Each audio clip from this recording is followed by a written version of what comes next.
Recording in progress. Hello, everyone. Welcome to our first Lunch and Learn about adoption competency. My name is Lynn Smith, and I'm your host for today. This Lunch and Learn is being brought to you by a collaboration between the Oklahoma Department of Human Services, the University of Oklahoma Annie and Henry Zero School of Social Work, and the Oklahoma Adoption Competency Network. First, I want to welcome everyone to our first post-adoption Lunch and Learn. We appreciate everyone taking a noon hour and joining us. We want to get started so we can make sure to respect everyone's time and get to the great information that's going to be discussed today. Let's go over a few housekeeping things for our time together this afternoon. We are recording this meeting. So by participating, you're giving your consent to be recorded. We will share this recording with other families that were not able to join us today. Another thing, help us to reduce distractions so that we can all focus and participate. Everyone, please remain muted. We will have a question and answer time at the end of this webinar. We want to see you, so if you're willing and you can, please turn on your video, but if you're not able to, that's fine also. Another important aspect, remember confidentiality. It is vital that we protect confidential information today. So please do not share any specifics about adoption cases, people involved, or the children. Also, I was just turning my meeting on. And also at the end of the training, we will provide you with the survey link that we'd like for you to complete. This provides you with the opportunity to give us feedback on today's presentation. And also, last but not least, if you are an open adoption home, please complete the survey and let us know, because by attending this training, you will receive 1 hour of training credit towards your 12 hours of in-service training that you need each year. So now I will hand everything off to my co-host, Tamara Honer, to introduce today's speakers discussing adoption competency.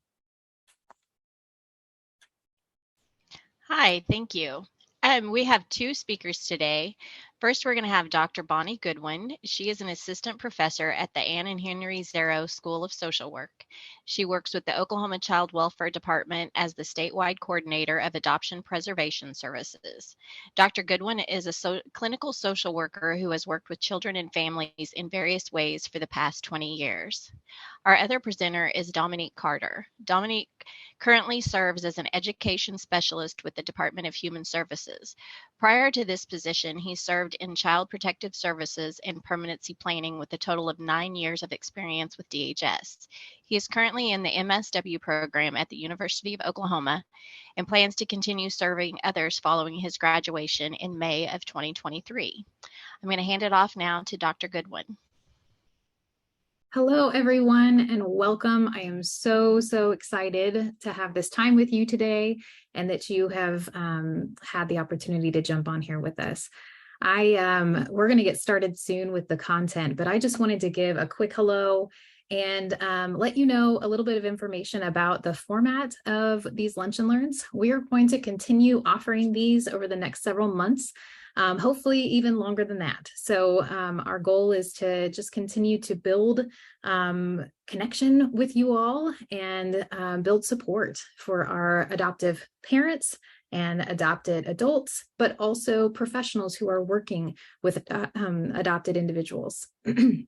So one thing I want to share with you that we're going to start with is at the beginning of every one of our Lunch and Learns, we're going to do a little brief explanation of attachment and share some activities to be able to build attachment with different ages of children. That is something that our adoptive parents have let us know that they would really like to have some more information on how to build connection within their family. So we're going to start just a couple minutes sharing some activities with that. And then today we're going to launch into adoption competency, helping define what that is and why it's important.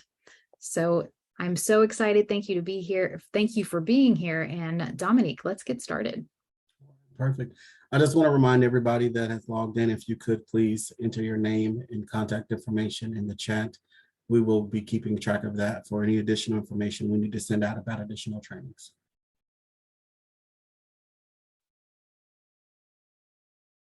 One moment.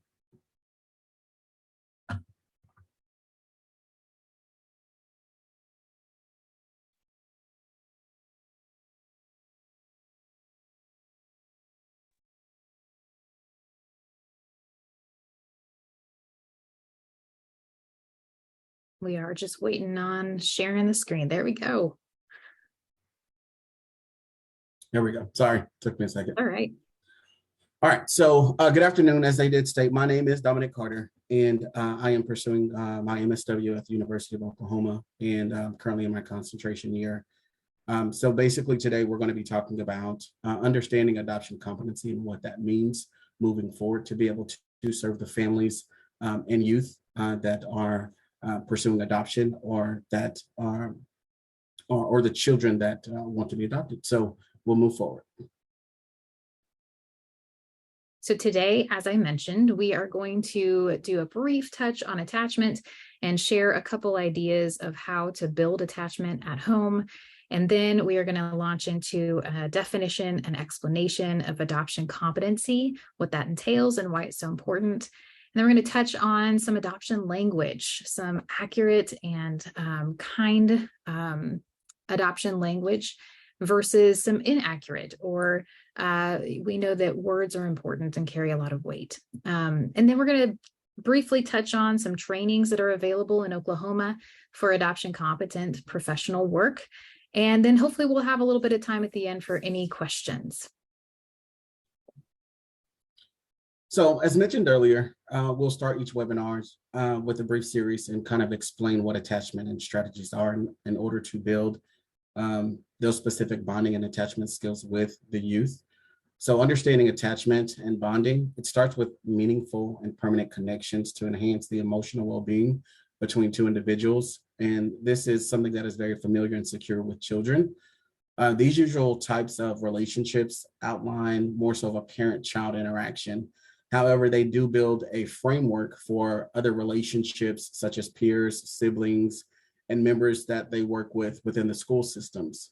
So what we'll talk about next is activities that we can actually engage in to help build that bonded relationship to secure a sense of safety for those young people that we serve, whether it be on our caseload as child welfare specialists or mental health professionals that are working, trying to help our youth understand their process as they work through adoption.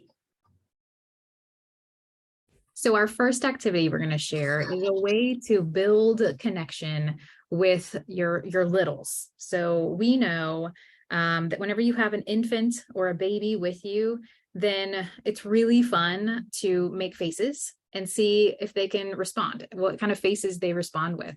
I know that as an aunt, whenever I had little nieces and nephews, I always liked to teach them the when you stick your tongue out, because that was always annoying to my sisters. So they reflect what you do. And so it's really fun to have that at that time where it's specific, that you're on their level, you're face to face, you're close to each other in proximity. If you think about when you are caring for an infant, when you are providing some of those really important connection times, that baby is right there. You hold the baby to feed them, you're changing their diaper, they're very, very close to you.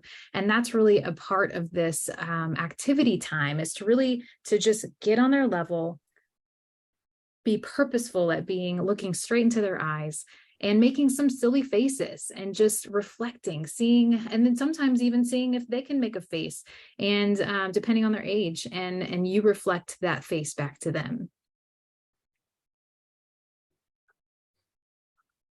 So this next activity, this is also for older youth. And I mean, let's just say when we were putting this together, the two individuals at the bottom picture, their eyes are just bulging out. And it's very spooky. But I mean, it caught my attention. And I feel like when you have that interaction face to face with a child, that's what they're seeking to do. They're seeking to get your attention. They're seeking to understand, your relationship with them. So that mirror matching is very important when we are working with youth, because they want to know that they're in a safe and stable place where they can express their emotion and feelings. And they typically do that through facial expressions and nonverbal communication. And then once you have that relationship and you're able to build that bonded connection with that child, it gives you an opportunity to be able to ask those important questions, kind of what has happened, what's going on. And then once you get that information, we're able to kind of move forward with that process to continue to grow, build, and work that relationship so that that child understands that you are there for them and you're willing to walk with them because they are the experts of their being. So. And with olders, I just want to add that you can also add some things to this matching time where you can say something silly and have them respond with a silly voice that matches yours. So just adding layers to that mirror match where you're eye to eye and spending that time together. All right, so now we're going to shift to what is adoption competency. Really, what this has stemmed from is several years of research with families in post-adopt, asking them and adult adoptees, what are some of the biggest gaps and needs after the adoption is legalized or legally finalized. And what we've heard consistently is we need someone like a professional. Sometimes it's mental health professional, sometimes it's pediatrician, sometimes it's the teacher. So it really branches across all professional fields. Anyone who works with children who have been adopted or adoptive parents. And they say that they really just needed someone who gets it, who understands all that is adoption. So that's what adoption competency came from, is that voice, listening to the voice of adoptees and adoptive parents, saying we need someone who gets it. So for the last 10 years or so, we've had several experts across the nation and across the world come together and start building a definition of what does it mean to be adoption competent? What knowledge and skills do you need to be able to do the best work with our kids and families from adoption? All right, so next we'll kind of outline the domains of adoption competence. And kind of looking at this picture, you see 18 different domains, which each one of them are very unique in their own way and very complex. And they overlap and they weave together. So the importance here is to understand that a lot of them have unique characteristics about adoption that must be understood and included in the lens in which we view professional approaches and work with our adoptive individuals and families. So with that being said, with working directly with them, we have to look at this as the lens. So each competency allows us to really hone in on this child's experience and how we work with them. And the more we understand each competency, the more that we're able to build that relationship and understand that child and meet the needs of that child as we go through the process, as they build this attachment and bond to their adoptive families, as well as their siblings and members that serve them within the dynamics of the community. So just being mindful as we go through this process and understanding the domains, that we're just going to focus on a few of them today, but the goal is to make sure that each of the domains are understood to be able to serve the youth and families. So the first, again, is attachment. And the reason why we really are honing in on attachment is because it's really one of the top core competency areas to understand. There is attachment challenges, some attachment wounds and loss, but then there's also the need for families to build attachment for kids whenever they join a new home. It takes work. It's intentional. You have to work to build connection. So an adoption competent professional really understands what some of those complexities are. How can we support families in claiming and having the word it's called entitlement, not the negative entitlement that we talk about with people whenever they think that they deserve something, but an entitlement where it's, this is my child, this is my kid, this is my family, and being able to really embrace that, and how to help families grow that, and go to the depth of strategies, like ways to do that on an ongoing basis. Additionally, being able to create an environment of safety and security in the home, to have open communication. A lot of times, we're going to talk about loss and grief here in a second, but that really, like Dominique said, all of these really weave together in a deep way. So the loss of attachment, the loss of first family, and the relationships there have to be recognized and have to be safe for the child to be able to say, today I feel really sad. I miss my mom. I miss my biological mom, or I wish I knew them. And safety and security is a big piece of what attachment is. It's when you feel like you can trust the person who is in charge of you as a child. And so encouraging families to build that open, honest communication, and having a comfortable place to be able to talk about all the aspects that are included in attachment.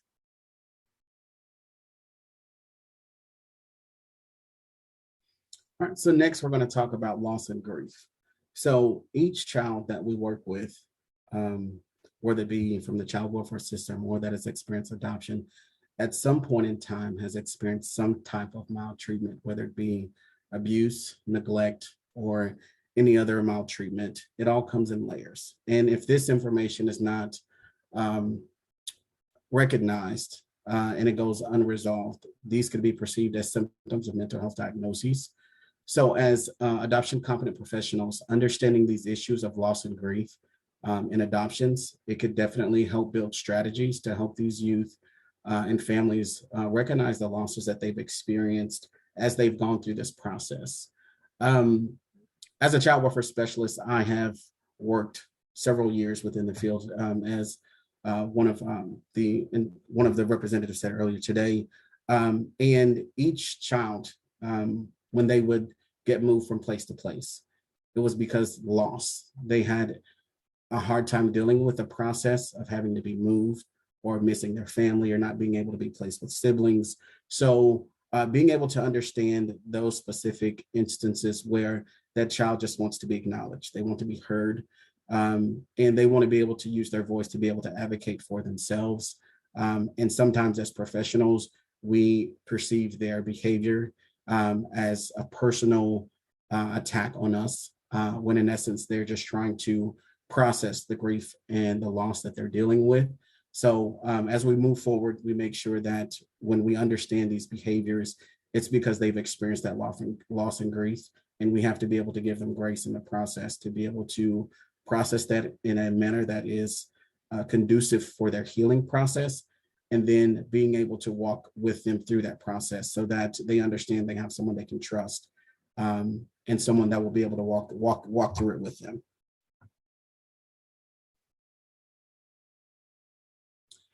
Trauma is another pillar within the lens of adoption competency. So every child experience adverse childhood experiences. And with those adverse childhood experiences, they're looking for someone that is competent enough to be able to respect that pre-adoption experience, and kind of being able to maintain that emotional and behavioral challenges to work with them directly. So processing the healing from the traumatic experience, and just letting them know that, it's okay, that we are there, we are willing to help. And their story may not be exactly what happened, but once you take the time out to build that relationship and put the pieces together, they have a trusted, worthy individual that they're willing to continue to work with to address that trauma moving forward. And the objective is to be able to work with those siblings as well, because trauma does not translate to siblings the same way. So when we're working with sibling groups, we have to know and respect that sibling to be able to work with them individually on their trauma, and then we could serve those youth together as needed as a family unit, and then incorporate those professionals at the school, or including adoptive parents as well, because they are one unit, they are one family, and the objective is to make sure that we can maintain that household and get them to a place of happiness and healing. Has there been anyone here on the training today that has experienced any specific individuals or professionals that have helped their youth through trauma and have a short story to be able to tell us today? And if you want to unmute, you can, or if you want to type it in the chat, you can also do that as well.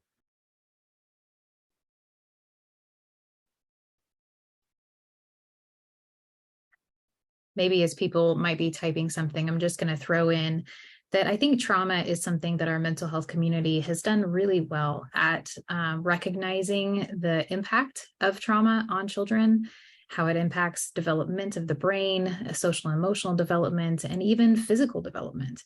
And I think we've done a good job of being able to understand that and really help people know trauma-informed practice, trauma awareness. What are the things we can do to help children who have experienced some type of traumatic event? But I also want to throw out there, Ray, thank you for saying that trauma is synonymous with loss and grief. It is. Loss and grief is a form of trauma. And what I was just about to say fits with that, of where so often when I am out with the community and I'm talking about adoption competency, I get back the sense of, well, we're trauma informed, we're trauma aware. And I just want to point out that trauma is one of those 18 competencies that we looked at. And so it's incredibly critical to understand it, but it's also not all of adoption competency. It's a piece of it. It's a piece of the puzzle. It's a piece of the pie. Super, super important. But it weaves in and integrates into all these other things that we've talked about so far, and we're going to continue talking about adoption competency and how they connect with each other. And specifically, what strategies do professionals have to be able to help with these different aspects of adoption? Okay, so the next one that we're going to talk about is child development and identity formation. This one is near and dear to my heart. I think this is one of the competency areas that is really, really, really critical to understand because it is so pervasive. We know development, right, is the way the brain grows, the social emotional growth. It's how we continue to move and grow and mature and be able to be more and more successful in our world, in our environment. What some of the challenges that we have with the development, how development interacts with and weaves into adoption, is the sense of when a child hits the point of adolescence. One of the main goals of adolescence is identity formation. Who am I? And a lot of times that's where some of our kids start to have some challenges because they are growing up. Their brain is kind of new, right? Like it's growing, it's more mature. It can be more abstract instead of black and white. So it's like they're putting on new glasses and looking back at their story and seeing it in a whole new way. So reaching back to trauma, sometimes that can trigger some things with trauma, but it also is a part of the process of putting together the big picture of what then does this mean for me as a human? Who am I? So it can be challenging for our kids to have maybe some gaps in their story. Maybe they don't know some pieces to their own journey. What does that then mean for who I am? Also, who am I looking at around me? Who is my immediate family with my kiddos who have been adopted transracially? So their adoptive parents are a different racial background than they are. Then that can be one of the most challenging things is I look to my racial connection, my heritage, but I'm not necessarily there anymore. So I don't feel like I'm connected to my heritage, but then I also look to my adoptive parents, but I don't look like them. I'm different than them. So who do I reflect and build off of for who I am. And so that can be really complex and kind of overwhelming. And so our professionals really need to have an understanding of some strategies to be able to help families and help kids put those things together. So let's watch in this next slide, we're going to watch a very short clip of an adult adoptee who is talking about what it felt like in adolescence.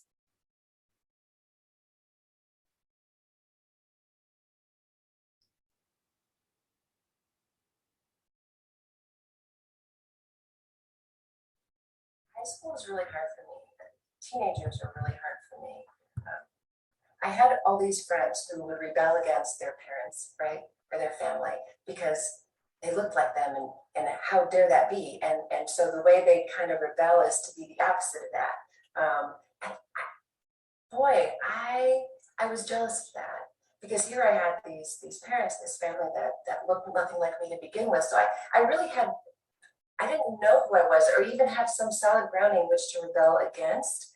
So I remember that I tried on things for sizes. I always felt like I was kind of on probationary status with this family, although they were lovely. It was my issue. I was trying very hard to figure out who I was, and there was nothing around me that was similar in order to figure that out. Nothing that was like me, no mirror of sorts. So I stressed out. I was a kid who I tried on lots of identities, maybe lots of faces and masks and sizes, and I remember with this temporary status that I felt, this probationary status that I felt in this world that I inhabited, I was a people pleaser. So whatever you needed, I would give you, and so I do this differently with all these people, and it got to me. It just got to me, and I remember almost kind of snapping, and I was in therapy all throughout high school, because I don't think my parents knew what to do with my stress or my lack of feeling calm and at home in my own body. But no one mentioned adoption, nobody. I talked to the high school counselor, I was with a couple different therapists. Nobody ever thought the adoption was a deal, not one single person. So I thought I was crazy. Man, how much would it have helped this adoptee if any of those therapists or counselors or school teachers or anybody who she spoke to about how she was feeling in her own skin, if they had the awareness of that is something that adopted adolescents experience, normalizing it. Now, I want to clarify that everything that we're talking about here and saying about some of the challenges that adopted kids and adoptive families might experience, it is not pathologizing. So it's not saying that there's automatically going to be problems. That's not what we're trying to say. In fact, that's a piece of adoption competency as well, is that it is not pathologizing adoption, but instead it's just recognizing that there are challenges. There are some specific ways of moving through the world as adopted that can be issues, challenges, as she described, just feeling disconnected in her own world, trying to figure out what is happening right now. And so being able, and that's Lynn, thank you for putting the question in the chat about how can adoption competency help adoptive parents. That's the big piece of this, I think. There's two things. First of all, is understanding these competencies, because then it helps to understand the child. It helps to understand the process. What are we experiencing? Is this a part of adoption? That's one thing I've heard from families that came to me when I was practicing direct service and I was a therapist. So many times parents would ask me, is this just my child's age or is this adoption? And my answer always is yes, both. It is always both, because adoption is always a part of the story. But then what does that mean, right? So it's not just recognizing it, but then also having some things, some support, some ways to do it. And the second way that adoption competency can help adoptive parents is I hope that if you are an adoptive parent on this Lunch and Learn today, and you're hearing this and you're like, yes, this makes sense to me. Yes, I get this. but maybe you've worked with a therapist or some type of pediatrician for a long time, and you love them. You're very connected and feel very safe with them, but there are just a few things here and there that they just don't quite get. They can take these trainings that we'll share with you about. These things exist out there, and you can suggest to the professionals. You can say, hey, we love you, we love working with you, but we also would love for you to dig in a little bit more about adoption specifically, because we don't want to disconnect from you. Or if you haven't yet started therapy and you're really interested and you feel like it's needed and necessary, then you can ask mental health providers when you're interviewing different providers, what adoption competency training have you had? And now you'll know that is a thing, there's some specific things. And it's also a very defined concept. So in advocating for your children and for your family, that's the way that you can also use this information.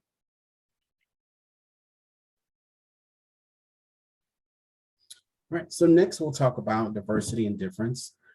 As many people know, this is an extremely hot topic in society, and it's very critical in competency and understanding kind of where adoption families and youth are in the process, because we know that there are individuals that do adopt youth from different races or cultures and heritages and backgrounds than their own. So it's definitely important to understand the nuances and the dynamics of what that means for this specific child and their family. There's a different layers of loss when it comes to working with youth and understanding the tools that are needed to help this youth process that phase of adoption, and being able to give that child a space and opportunity to kind of have those moments to be able to express themselves, to say they don't feel comfortable, and having those conversations about, because you don't look like me doesn't mean that I don't love you. But across different cultures, people are able to love genuinely. And with that being said, you can address that, but also in the process, we have to be mindful that when that child has that moment of just authenticity and wanting to understand their true self, engaging those individuals within their biological family who are positive, that can give them their history, background, and culture, and that can give them pictures that will help them identify, this is my biological mother, this is my biological father, this is where my futures come from, this is who I look like, this is the understanding of me and who I am. And they can become comfortable with that and being able to move forward with knowing that they have both their biological and their adoptive family working together hand in hand to make sure that they feel comfortable and safe in their own being. And then, just like I said earlier, just honoring that individual. I think sometimes when asking about those biological family members, sometimes adoptive families may not want to introduce them to that trauma, but knowing that we have the individuals who are competent to work through that with them, it gives them confidence that they can be in that safe space and be themselves and not have to worry about the shame or guilt that may come with the losses that they've experienced through the process. So yes, we'll move to the next slide and we'll talk about inaccurate language. I just want to add too that with that diversity and difference, it also includes growing up in a family that has different structures, like single parents who have adopted, kinship families who have adopted, the transition from grandmother to mother role. There's a lot in that one competency area, and it's very complex. And so it's just really important for professionals to understand all the complexities and how best to support families in walking through some of those challenges. So speaking of adoption language is a big deal. We know that words have power. And a lot of times, if you think about how much adoption kind of if you think about all the different child stories, child movies, Disney movies, how many times orphanage or orphan or adoption, the loss of parental figure really is related. It's just a thread that goes throughout so many children books and movies. And so it develops some sense of what is adoption? What is the story of adoption? Additionally, we have a history of child welfare in the United States, and that has an impact on the language that we use, but we don't always pay attention to how that language impacts. So I just want to ask you if you could throw in the chat, what are some, and there's obviously some listed up here, so you may use some of those, but what is some of the language that you've heard when people talk about adoption?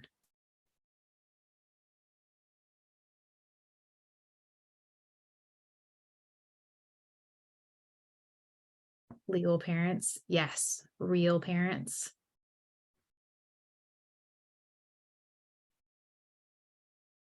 Anything else?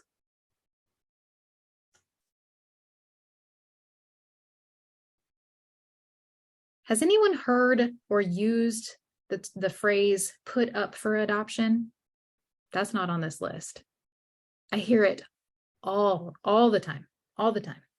And I just want to give a little insight into that. If you hear it as well, put up for adoption is actually very specific to our history of child welfare in the US. When way back, I'm sure you guys have heard of the orphan trains. It was an effort to find homes, loving homes for children who did not have homes, maybe in the cities. And they would load children onto the trains and shoot them across the continent to find caregivers, to find a loving home. And unfortunately, far too often what happened, I mean, the phrase itself was put up because the children were put up on platforms right outside the train for them to then either be inspected or to perform. And there were the potential adoptive parents out in the audience, and that's how they would make the decision, oh, I want that child or that child. Sometimes there might have been some good matches where parents really truly were looking for a child to love and care for. But far too often what we know happened was that it was actually some families who were looking for cheap or free labor. And so that happened. It happened in our history, and definitely not what we intended, and definitely not how we do adoption today. So the phrase put up for adoption actually is very inaccurate because it's connecting back to the orphan trains and how we handled things then. Yeah, real parents. A lot of times I hear this from kid to kid. If a child is at school and they're talking about their adoption, or someone found out they were adopted, then another child says, well, where are your real parents? Who are your real parents? Or which one, like Shelley says, which one are your real kids? When in reality, everybody's real, right? Like adoptive families are real. Adoptive parents are real parents. So that's very inaccurate and can be very painful. The giving up, giving away for adoption, they gave up their child for adoption. Relinquishment, the choice to voluntarily place a child for adoption is a more accurate way to say that, because if you think about you as a child growing up and hearing people say over and over again, you were given up, you were given away. What does that then, what are you holding on to for whenever you become an adolescent and you start putting your story together and your identity of who you are? I was not wanted. I was given away. And that's not what we want our kids to be feeling or believing about themselves. Right. And next we'll talk about accurate language. And as an individual who has gone through the MSW program, we focused on strength-based language that's more centered to the child and speaks to them to make sure that whatever trauma that they've experienced, that one, we don't re-traumatize them. But in addition to that, we give them an opportunity to experience life for what it is in terms of being realistic. I think Dr. Goodwin had mentioned it earlier in terms of being birth parents. Parents, whether it be adoptive or biological, they're in that position to nurture this child, to educate this child, to put them in a position to be a productive citizen the best way that they know how. So as she stated earlier, language is very powerful and it could shift a child's thinking, but it also shifts adults' thinking. So if we view negatively, then that impacts the child in a way that continue to traumatize them. And the objective here for this training is to make sure that we're competent and understand how our language impacts our youth and how that can help them negatively or positively move forward. So we want to be strength-based in our approach and making sure that the child understands that they are connected to this family, they are a part of this family, and we will include them in the process as we move forward. So using words such as my child, as opposed to the adopted child, that makes a difference in terms of how they view themselves, in terms of being wanted as a part of it, included, or being isolated and being rejected. So making sure that, we are honest in our approach, strength-based, and how we present to the children, and then being able to include them in the process, because you can ask them what do they want to be called, and if they don't want to be called their name, or if they don't want to be called your child at that time, make sure that it is child-centered based so that they are included in this process. And that kind of falls back to that bond and attachment that we talked about earlier, how important that is, because if we include them, they're going to be honest and transparent with us, and that will kind of move everything forward. All right, so as we wind down here, I just want to touch on another piece of adoption competency, is the recognition of that there are different types of adoption, different ways that people come to adoption. Domestic is really that private placement. A lot of times it is infant, whenever a baby is born, that the first mother or biological mother made the decision to place the baby for adoption and chose who the adoptive parents are. Sometimes it can be older children as well, but it's really those that are privately situated and without the child welfare system. International adoption is what we understand of where you are adopting a child from a different country. And so lots of the things we've talked about today would play a big role in understanding that type of adoption. And then a lot of what we talked about specifically today has been adoption from child welfare, our kiddos who've experienced a break or a loss of their biological family due to some type of child abuse or neglect or something similar to that. So they go into foster care and then leave foster care. And the goal is to reunify with biological family. That's the number one goal. But for our children who are not able to do that, then adoption is often adoption, guardianship, kinship, placements. Those are all the different options. And so those understanding these different types, and then understanding that sometimes they mesh together, because a lot of the kiddos that I used to work with in therapy were originally internationally adopted and then somehow ended up in foster care here in the US. And so then looking at adoption again, how does that feel for the child? What type of loss do we need to help them recognize and process whenever it's different types of adoption? What does that mean for their future? All right. And now we'll talk about training. The National Adoption Competency Mental Health Training Initiative, which is known as NTI, they do provide training to individuals within the child welfare system. And then there's also specific training for mental health, individuals who serve in mental health. And it is an online training, so it is free. You have the ability to access that and be able to go through specific steps and actually view these competencies and understand more specific details on how they apply to the youth and families that we serve. There are also continued education units or credits that is available for mental health providers. And the good thing about it is a self-paced resource. You're able to download the information on your computer and it'll take you through several different modules so that you can access those resources to become more knowledgeable in this process of adoption competency. You can also be added to the national directory once this training is complete. So when those individuals in your state, in your county, they're looking for individuals who are certified as far as adoption competency, they're able to locate you and be able to reach out to you and be able to gain resources and access to your services. I put the link to the NTI training in the chat. for any professional who is interested in accessing that training. It's a federal initiative based off of the big need that adoptive parents and adult adoptees shared with us about that being such a significant gap of resources. So federal initiative created and funded this training for free for anybody across the US. So that training link is there, but that national directory, going back to the adoptive parents who are on our call, that's a good place to start. If you don't have a therapist and you're trying to find someone, that national directory is the place that I start whenever people ask me for a good referral for a therapist who understands adoption. So this TAC training is also available in Oklahoma. It is more in depth, and it's 72 hours. It's very long.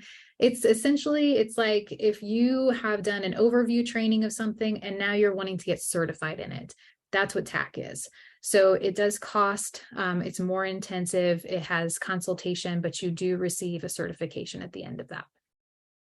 If anyone's interested in that, just please email me and I will get you the information about the next TAC cohort that is starting in March. Putting my email address in the chat as well. All right, and this is one of our references that we've used to conduct this specific training about adoption competency. Does anyone have any specific questions they would like to ask? You have the ability to unmute, or you can put that information in the chat.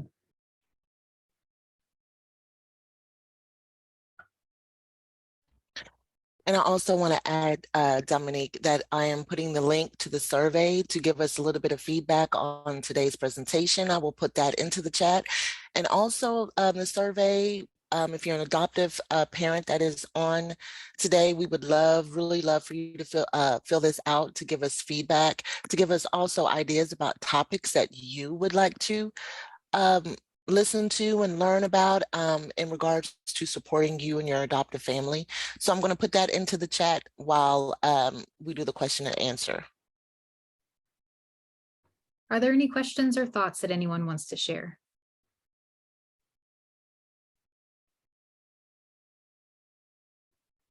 Well, I appreciate this training because I didn't know that there were actually therapists who specialized in adoption competency. And so that's just a real good piece of information to know as an adoption specialist, to be able to recommend to my adoptive families who may find themselves in trouble or just maybe a little bit worried and want to consult with someone who is specialized and trained in adoption and that transition of adoption. So thank you, Nicole.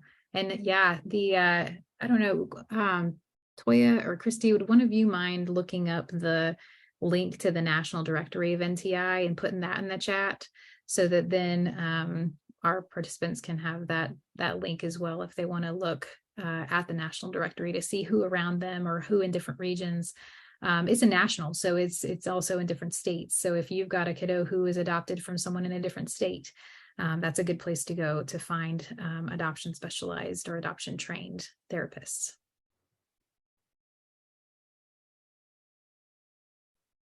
Any other thoughts or questions?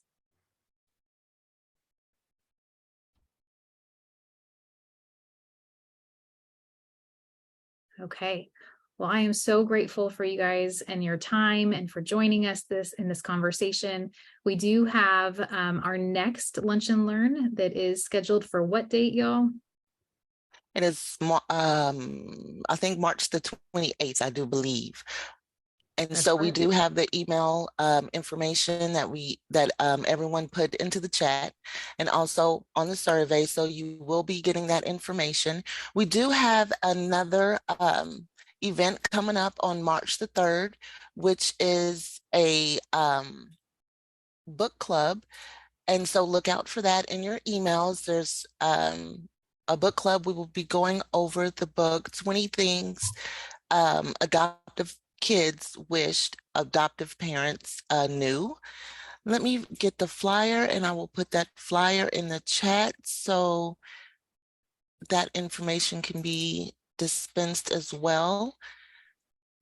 And that book club is going to meet every other week, right, Lynn? Yes, every other week. And we would love to have our adoptive parents attend, and also professionals. That's fine. It is a book. You would think from the title that it is only addressing children, but it is not. It is very supportive to our adoptive parents, new ways of thinking, new ways of looking at things, and addressing some of the emotions and conversations that may be difficult to have. What about adult adoptees, Lynn? Do you feel like that would be a great book club for them to join as well? I do, because the book does address some of the feelings and maybe opening the doors for those types of conversation and how to have them. That's the difficult part, because we all know that there are emotions that are wrapped around conversations that are difficult to have. And I think that is it. Is there anything else that we would like to discuss? Any other supports that we are doing that we can give out information on? I think those are the ones that we have planned and specific have dates set for. But I do, as Lynn mentioned in the survey, please give us some feedback. Let us know. Our goal here is to expand and develop more ways to support our adult adoptees and our adoptive families and children across the state of Oklahoma. So please give us some ideas. We would love to hear your thoughts on what we can turn our attention to as we continue with these lunch and learns and also launch this great book club coming up. Thank you guys so very much. We really appreciate your time and hope you have a great rest of your day. Thank you, guys. Thank you.